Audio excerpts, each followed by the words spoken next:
ಕೋಗಿಲೆ ಕೇಳಿ ಆ ಕೋಗಿಲೆಯು ನಾಚಿ ನೀರಾಗುತ್ತಿದೆ. ಇದೇನು ವಿಕ್ರಾಂತ್, ಅಷ್ಟು ಚೆನ್ನಾಗಿ ಹಾಡ್ತೀನ ನಾನು?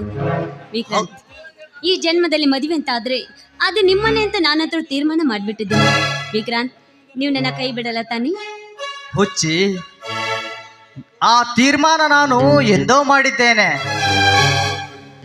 ನೋಡು ಸುಜಾತ, ನಮ್ಮ ಪ್ರೇಮದ ಮೇಲಾಣೆ, ಈ ಶತಕೋಟಿ ದೇವರ ಮೇಲಾಣೆ, ನನ್ನ ಜೀವನದಲ್ಲಿ ಮದುವೆ ಅಂತ ಆದ್ರೆ ಅದು ನಿನ್ನೊಂದಿಗೆ ಮಾತ್ರ. ಯಾಕೆ ವಿಕ್ರಾಂತ್ ಹಾಗೇಕೆ ನನ್ನನ್ನು ನೋಡ್ತಾ ಇದ್ದೀರಾ? ನೋಡುವಂತ ಚಲುವು ನಿನ್ನ ಮನದಲ್ಲಿ ಸುಂದರವಾದ ನೈದಿಲೆಯಂತೆ ಅರಳುತ್ತಿದೆ. ನಿನ್ನ ರೂಪ ಲಾವಣ್ಯ ನೋಡುತ್ತಿದ್ದರೆ ನನ್ನ ಕಣ್ಣುಗಳೇ ಕುಕ್ಕುತ್ತಿವೆ.